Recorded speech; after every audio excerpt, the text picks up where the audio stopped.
À vous, Majesté du Maroc, chère Majesté du Royaume chérifiant, est venu chez vous un petit poète guinéen, louant votre générosité, ô vous, chère Majesté.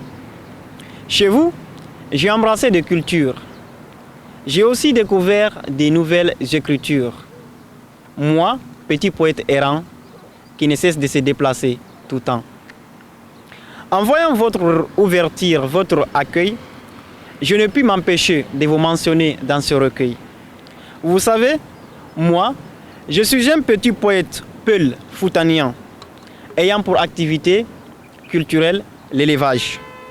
Je suis issu d'une ethnie de bohémiens et j'ai découvert chez vous des passages.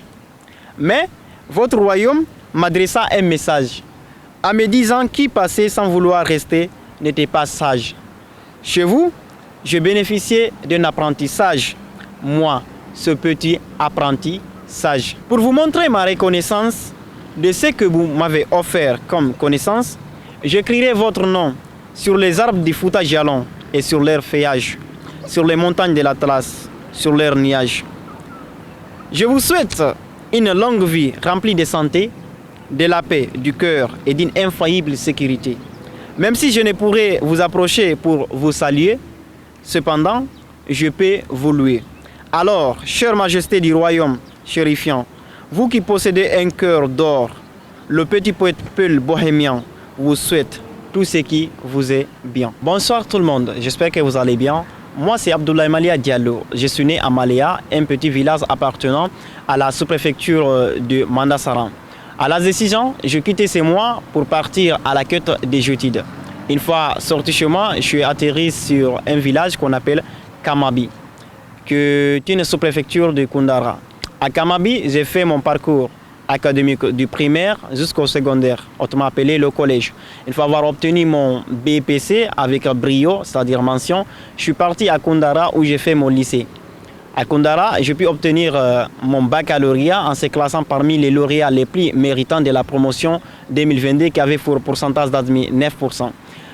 À travers ça, j'ai pu obtenir une bourse d'études pour venir au Maroc. Et une fois au Maroc, je me suis inscrit dans la faculté des sciences juridiques, économiques et sociales d'Agadir et j'ai pris comme filière le droit. Actuellement, je suis étudiant en 3e année en droit privé. Tout d'abord, depuis tout petit, je suis quelqu'un qui est très passionné de la lecture. En lisant beaucoup, j'ai essayé moi aussi d'écrire. Avant, j'écrivais juste des poèmes pour partager avec les amis, pour publier sur Facebook. Mais à un moment donné, je me suis dit, mais pourquoi pas écrire un livre? C'est ce qui m'a poussé à écrire ce livre intitulé « Les échos de la vie », appelé en arabe « Sadd al-Hayat ». Dans ce livre, il y a beaucoup de titres. Mais ceux qui m'ont beaucoup le plus marqué, d'abord, c'est le premier titre qu'on appelle « Le retour du poète ». C'est une manière pour moi de dire que je suis sorti de la solitude après s'être réfugié beaucoup longtemps. Et c'est une manière aussi d'expliquer ma maturité. Il y a aussi un titre qui s'appelle « Une année sombre ». C'était une année qui retrace un peu mon parcours. J'ai écrit sur le Maroc parce que tout d'abord, le Maroc m'a ouvert les portes. Ça m'a permis d'élargir mes horizons, de me donner une autre chance, de beaucoup approfondir mes connaissances, surtout sur le domaine que le droit, un domaine qui m'a beaucoup passionné. J'ai écrit sur la ville d'Agadir parce que c'est la ville qui m'a beaucoup inspiré. Je parlais même de la cabache, de la plage et tout ce qui va avec. Et j'ai écrit un poème sur le peuple marocain, parce que c'est un peuple très accueillant. Parce que je me rappelle, depuis mes premières années, on dit vous êtes qui, vous venez de quel pays? On essaie de m'interroger. C'est une manière de voir que le peuple marocain s'intéresse aussi aux étrangers.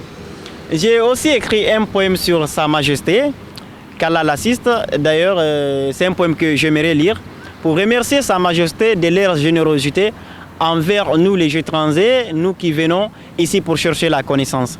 Tout d'abord, après la sortie de ce livre, Les échos de la vie, je compte aussi faire sortir plusieurs livres. Je compte faire sortir beaucoup d'autres livres à venir, Inch'Allah, par la grâce de Dieu.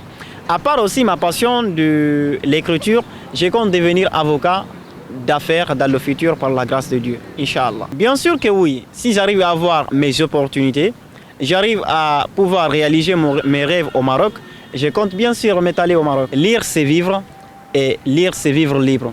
Avec les échos de la vie vous parle. Vous découvrirez l'histoire de toute une vie, de tout un peuple de tout un pays. Donc, pour se procurer du livre, je suis tout juste à Agadir, à Haï Dakla. Vous pouvez me contacter au plus 212 631 929 442. Agadir, ville des soleils et des mers. Ton charme nous attire sans fin ni fer. Tes plages dorées sont un paradis pour l'âme, un havre de paix où l'on aime se reposer en profitant de ton charme.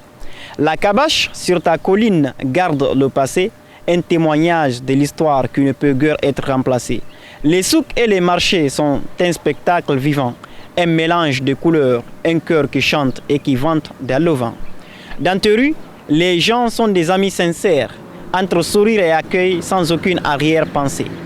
Les odeurs de cuisine sont un festin pour les sens, un voyage gastronomique où l'on se régale en tout temps. Les hommes sont des artisans braves et habiles, créateurs de beauté avec des mains qui travaillent. Ils tissent des tapis avec des fils précieux et bâtissent des monuments qui racontent des histoires précieuses.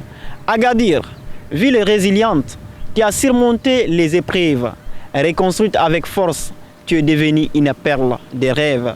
Tes lampadaires sont des phares qui éclairent la nuit et apportent l'aurore dans un éclat de lumière, yeux de beauté qui font disparaître la nuit. قبل المغادرة لا تنسوا الاشتراك في قناة العمق المغربي وتفعيل الجرس ليصلكم كل جديد، ولا تنسوا مشاركة الفيديو والضغط على زر الإعجاب.